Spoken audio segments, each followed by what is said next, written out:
आप सभी को बहुत बहुत नमस्कार, सबका अभिनंदन है।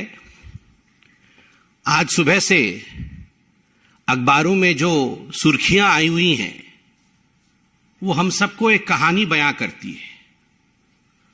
और आज की जो कहानी अखबार सुना रहे हैं वो कहानी एक महाराज और उसके महल की है। एक ऐसा महाराज जो बेशर्म है, एक ऐसा महाराज जिसके केवल महल की रिनोवेशन की कहानी नहीं है, ये पूरे के पूरे उसके आइडियोलॉजी और उसके पार्टी के लोग, उसके पार्टी के सोच के रिनोवेशन की कहानी है। ये वो महाराज है जो न जाने कहां से आवाज निकालते थे और कहते थे, मैं कुछ नहीं लूंगा, मैं घर नहीं लूंगा, मैं बंगला नहीं लूंगा, मैं गाड़ी नहीं लूंगा, मैं लाल बत्ती कार नहीं लूंगा, मैं सरकारी गाड़ी नहीं लूंगा, मैं सिक्योरिटी नहीं लूंगा। कुछ नहीं से सब कुछ ले लूंगा जी। ये उस महाराज के रिनोवेशन की कहानी है। केवल महल का रिनोवेशन नहीं हुआ, महाराज के मानसिकता का रिनोवेशन, कि किस प्रकार से कुछ नहीं लूंगा जी से सब कुछ लूट लूंगा, कुछ नहीं छोड़ूंगा। ये जो परिवर्तन हुआ है, ये उस महाराज की कहानी आज हम बयां करने वाले हैं।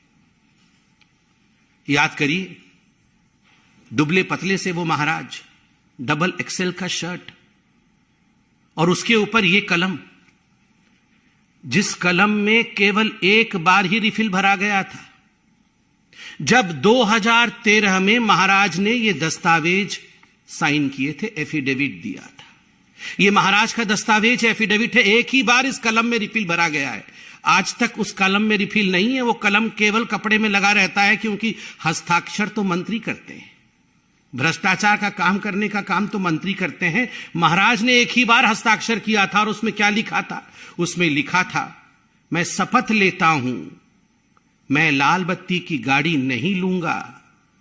मैं शपथ लेता हूं, मैं अपने लिए अनावश्यक सुरक्षा नहीं लूंगा। सुरक्षा बल नेताओं की सुरक्षा के लिए नहीं है, बल्कि आम आदमी की सुरक्षा के लिए होनी चाहिए। नेता को आम आदमी से ज्यादा सुरक्षा नहीं होनी चाहिए। मैं शपथ लेता हूं, मैं बड़ा बंगला नहीं लूंगा, आम आदमी की तरह सामान्य घर में रहूंगा। और बहुत सारी शपथ ली है। एक ही बार कलम का इस्तेमाल करके हस्ताक्षर किया था। महाराज ने शपथ किया था कि मैं शपथ करता हूं, मैं घर नहीं लूंगा। आपको मैं वीडियो भी दिखाऊंगा जिसमें महाराज अरविंद केजरीवाल कह रहे हैं, मैं क्यों घर लूंगा जी, मेरे तो अभी जिस घर में रहता हूं उसमें तो 4-5 कमरे हैं, मैं 4-5 कमरे में ही रहूंगा और सरकार में भी आऊंगा तो 4-5 कमरे से ज्यादा कमरे नहीं लूंगा।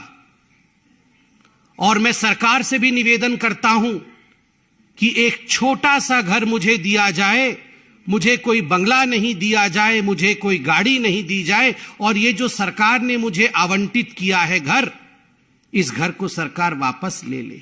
इस प्रकार की बातें करते थे। और आज मैं उस महाराज की हवस जो ऐसो आराम के लिए है, ऐसो आराम के लिए जो इस महाराज की हवस है, उसके हवस की कहानी सुनाऊंगा कि पैसे और ऐशो आराम के लिए किस प्रकार का इसका हवस है। मीडिया ने बताया है कि 45 करोड़ रुपए खर्च करके अरविंद केजरीवाल जी की जो सरकारी बंगला है उसका रिनोवेशन किया गया है। 45 crore rupees have been spent for the renovation of the bungalow of mister Arvind Kejriwal.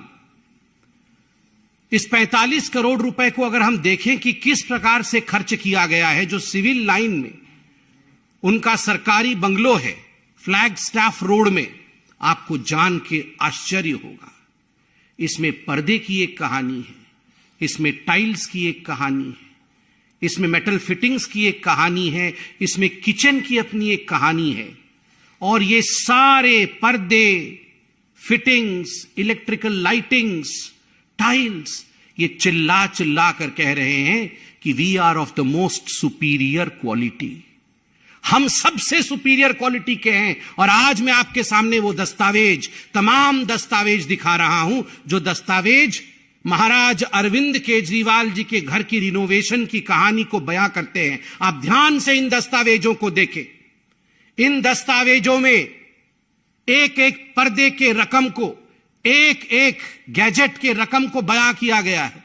एक एक टाइल्स कहां से किस देश से मंगाई गई है, उसकी कहानी इस दस्तावेज में मौजूद है। और मैं दस्तावेज के कुछ अंश, दस्तावेज तो बड़े हैं, कुछ अंश आपको दिखाऊंगा। आप देखिए इसमें क्या लिखा हुआ है। Superior quality tiles, superior quality ornamental work, superior quality flooring, सब कुछ सुपीरियर क्वालिटी।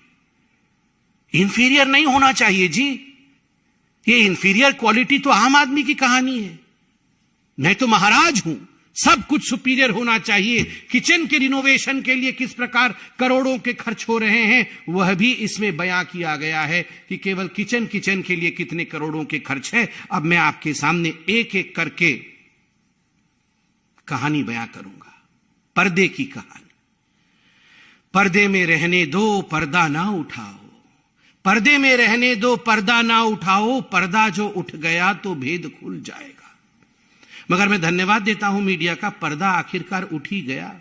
और एक एक पर्दा ये 8-8 लाख रुपए के, 23 पर्दे, 23 पर्दों का ऑर्डर दिया गया। 8 पर्दे लगा दिए गए, 15 पर्दे बाकी हैं। मुझे तो ये प्रेस कॉन्फ्रेंस करते हुए भी बड़ा अजीब लग रहा है कि पर्दों के ऊपर प्रेस कॉन्फ्रेंस हो रहा है, मगर पर्दे भी तो कोई साधारण पर्दे नहीं है, महाराज के पर्दे। पहला पर्दा, उसका रकम लिखिए आप, 5,05,087 रुपीज, ये पहला पर्दा। दूसरा पर्दा 6,22,340 रुपया का है। तीसरा पर्दा 5,59,162 रुपीज। चौथा पर्दा, और यह सबसे महंगा पर्दा है, 7,94,062 रुपए का, 7,94,000, गलती से मैंने 62 बोल दिया, 71, मतलब कुल मिलाकर के ये एक पर्दा लगभग 8 लाख रुपए का है, सबसे महंगा पर्दा है। पांचवा पर्दा 3,57,291 रुपीज। छठा पर्दा 5,84,594 रुपीज। सातवां पर्दा 6,09,13 रुपया का। और आठवां पर्दा जो सस्ता है 3,92,247।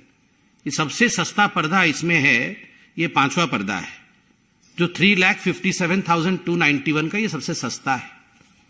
बाकी तो सब बहुत ही महंगे हैं। 8 लाख के पर्दे। महाराज की कहानी सोच के देखिए, अरविंद केजरीवाल जी की 8-8 लाख रुपए के पर्दे लगा रहे हैं। ये तो पर्दे की कहानी है। ये वही अरविंद केजरीवाल है जो गले में मफलर लगा के आते थे, पुरानी कार में आते थे। और इनके सारे मंत्री, याद करिए, जब शपथ ग्रहण समारोह रामलीला मैदान में हुआ था तो सारे ऑटो में लटक के आए थे। एक ऑटो में 7 लोग लटक के आए थे, 2 आगे लटके हुए थे, 2 पीछे, और 1-2 पीछे अंदर बैठे हुए थे। वो बैठा कोई शायद नहीं हुआ था क्योंकि कैमरा नहीं दिखता, इसलिए सभी लटके हुए थे। सभी लटक के आए थे और कह रहे थे कि जी हमारे पास तो गाड़ी नहीं है जी, हम तो बहुत ही सिंपल हैं, हम तो गाड़ी नहीं लेंगे जी, हम तो ऐसे ही लटक लटक के ऑटो में चलेंगे। और आज 8 लाख के पर्दे लटकाए हुए। पता नहीं वो वैगनर गाड़ी कहां है अरविंद केजरीवाल जी की। आप लोग ढूंढिए, कभी देखिए उसको, एंटीक पीस बना के उसी घर के अंदर सजाया होगा कहीं।